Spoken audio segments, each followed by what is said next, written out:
Welcome back. Oscar's version of events was first heard at his bail hearing. Whether that turns out to be correct or not, one thing is for sure. He's no longer portrayed as a hero in the court of public opinion. The athlete's rise to fame was rapid, but his fall from grace was instantaneous. Oscar Pistorius was born without shin bones.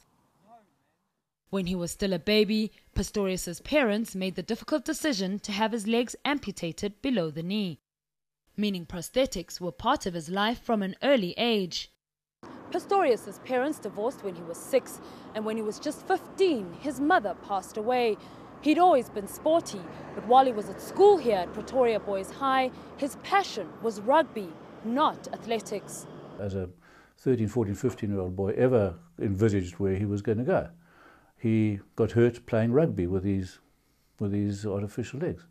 And as part of his rehabilitation, he started track running, and the rest is history. Within months of taking up athletics, Pistorius debuted at the Paralympic Games in Athens in 2004. He won gold in the 200 meters and broke the world record in the process. With 35 medals, the Paralympic team received a hero's welcome when they returned home. But even then, 18-year-old Pistorius had his sights set on competing against able-bodied athletes. I do think that at least in South Africa, it's only the best way you could go about it is to train with the able-bodies as they are faster. I don't believe in always coming first. Pistorius kept pushing his limits, racing not only against other disabled athletes, but against able-bodied runners as well. His prosthetics earned him the nickname Blade Runner. But these blades quickly became a source of controversy. In 2008, the athletics governing body, the IAAF, ruled the carbon fiber prosthetic limbs gave Pistorius an unfair advantage and banned him from competing against able-bodied athletes at the Beijing Olympics. Pistorius fought the decision at the Court of Arbitration for Sport and won. Too late to race in Beijing, the athletes started preparing for the London Olympics in 2012. In London, Pistorius made it to the 400-meter semi-finals against able-bodied athletes. But his clean-cut image took a knock just weeks later. For the first time in 8 years, Pistorius lost his 200-meter Paralympic crown. Ironically, he claimed Brazilian Alan Oliveira's longer blades gave him an unfair advantage. A televised outburst saw Pistorius dubbed a sore loser by critics. But he still returned home victorious, the first double amputee to compete against able-bodied athletes in the Olympics. As his success on the track grew, so did brand Oscar. Big names like Nike and Oakley developed ad campaigns around him. And his achievements inspired other athletes. He changed a lot of our lives. He showed us that there's so many things that are possible, and there's so much more that is possible if you believe in yourself and you believe in what you're doing, then anything is possible. The focus should really be on what you can do and not what you can't do with your disability, and I mean, it has driven a lot of us, I can tell you that the entire relay team, the entire South African team, looks up to Oscar because of what he has achieved. Then we know that we can do it as well, So, he needs to know that he's done a lot for us. He's helped us get medals. He's helped us make the national team because we saw him do it and we wanted to be like him. But such a meteoric rise comes at a price, and the media scrutiny intensified. On Valentine's Day last year, the news that Oscar Pistorius had shot his girlfriend Reeva Steenkamp made headlines around the world. Her death stunned a nation which had elevated the athlete to demigod status. The case has also raised questions about his character, with claims he has a short fuse and a fiery temper. Allegations emerged that he once threatened to break former soccer player Mark Batchelor's legs in a fight over a former girlfriend. But the Pistorius family has stood by him, attending all his court appearances. I can tell you this, that Oscar, with his character, is able to work through this. And the world will see a different Oscar. That's for sure. Nobody can be the same, ever again, if such a tragedy comes over your life. But he will bounce back and be greater than ever. Pistorius is said to face the greatest challenge of his life. Regardless of the outcome of the trial, it's unlikely the fastest man with no legs will ever be able to restore his image as the sporting world's golden boy. Pagamile Hlubi, Pretoria. And then finally, the much-anticipated murder trial kicked off in early March. Media from around the world descended on the North Gauteng High Court in Pretoria. The 27-year-old pleaded not guilty to the charge of murder. The state wasted no time either in calling its first witness to dispute his statement. How do you plead? Not guilty, my lady. In a statement read out by his lawyer, Oscar Pistorius says he didn't intend to kill Reeva Steenkamp. This occurrence was indeed an accident in that I had mistakenly believed that an intruder or intruders had entered my home and posed an imminent threat to Reeva and me. But the state disagrees. We argue that the accused version during the bail application and today cannot be reasonably possibly true, should be rejected, and as the only inference from the circumstantial evidence would be that the accused shot and killed the deceased with direct intent to kill. The state called Michelle Burger as its first witness. She lives in the complex bordering Pistorius's house. She claims she was woken by a woman's screams on the night of Steenkamp's death, closely followed by gunshots. But Pistorius's lawyer has tried to discredit her version of events. You're speculating, you're trying to close all the gaps. I want you to bear in mind that what I'm going to put to you in due course is your statement. And I want to put to you that your statement contradicts what you say in court now. I was woken up by a woman's petrified screams. I heard her screaming first. Then I heard her call for help. Then I heard a man call for help 3 times. Burger remained calm under intense cross-examination. Mr.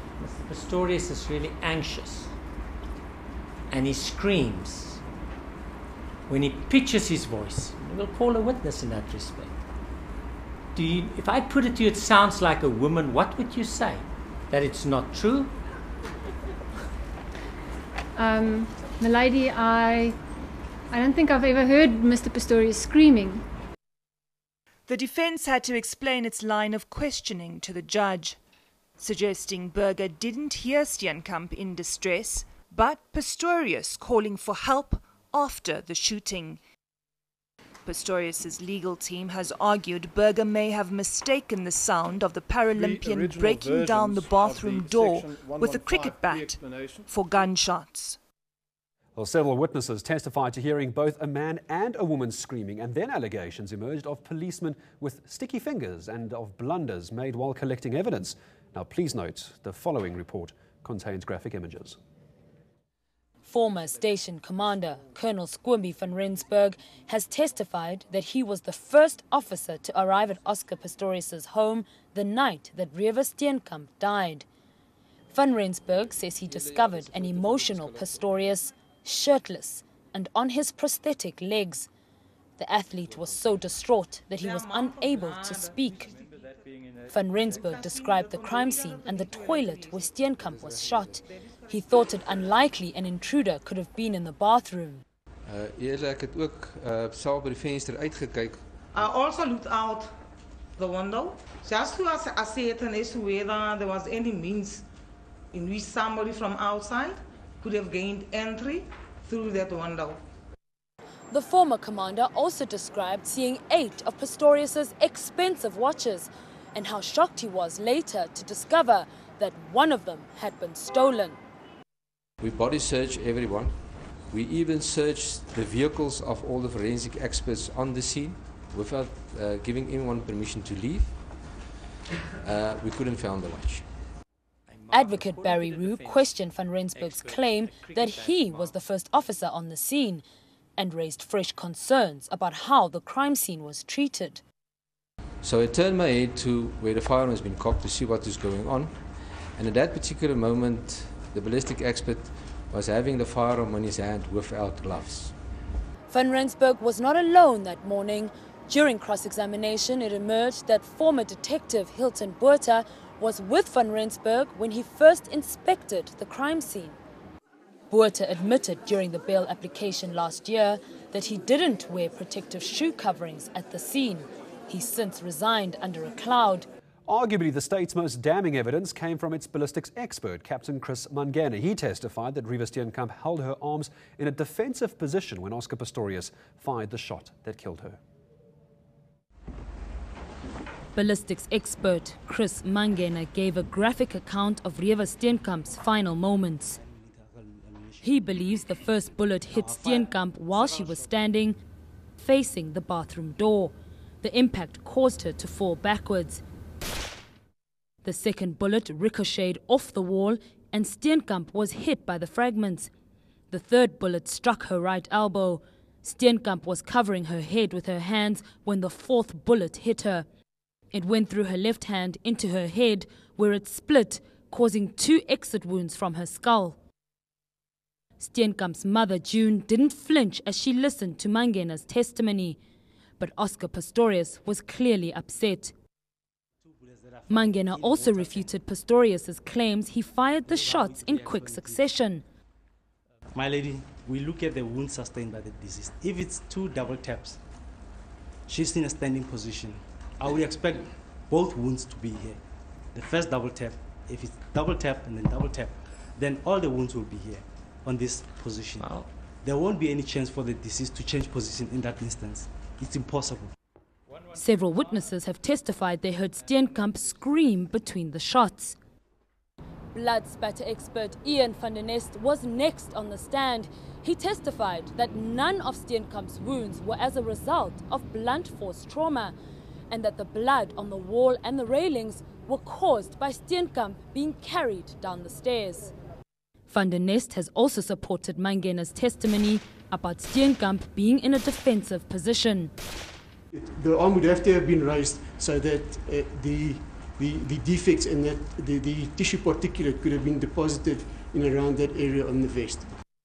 15 days into this trial, the state closed its case. Prosecutors argue that Pistorius deliberately killed Steenkamp on Valentine's Day last year following a fight. The athlete maintains it was all a mistake. His defense presented loving messages that the couple sent to each other hours before her alleged murder. A couple in love. That's how Oscar Pistorius' lawyers tried to portray the pair with these CCTV images. The footage was taken in early February last year and made Pistorius and Steenkamp's mother, June, visibly weep in court. Meanwhile, the state cell phone expert Francois Moller conceded that although the couple fought at times, they were generally happy together. You were looking at messages showing some argument between the two. That's correct. Yes. And out of that, more than 1,700 you found 4. That's correct. Conversations. The court also heard details about cell phone activity on Oscar Pistorius' phone. It emerged that in the moments after Steenkamp was shot and killed, Pistorius first called the estate manager Johan Stander and then called the paramedics. Pistorius has also stated that he mistook his girlfriend for an intruder. The state wrapped up its case by calling a crime expert. Adrian Maritz testified that there had only been a handful of crimes reported in Pistorius' neighborhood in the 3 years before Steenkamp was killed. Defense advocate Barry Rue claimed the Paralympian had been a victim of crime many times before, but the officer couldn't find any evidence of it. Maar ek kon niks optel op die systeem dat meneer Pistorius ooit te klaar was of 'n beskuldigde was nie. My lady, I tried to ascertain on the system by means of an ID number to ascertain as to whether Mr. Pistorius did indeed report an offence as a complainant or as an accused person, but I couldn't find anything. The state has now wrapped up its case, having called less than a quarter of its 107 witnesses. The big question now, when is Pistorius likely to take the stand? Pagamile Shubi, Pretoria. And Oscar Pistorius did indeed take the stand at the start of his defence. The court ruled that only the sound of his testimony, though, would be allowed to be broadcast. But his evidence was fraught with emotion. That's coming up next.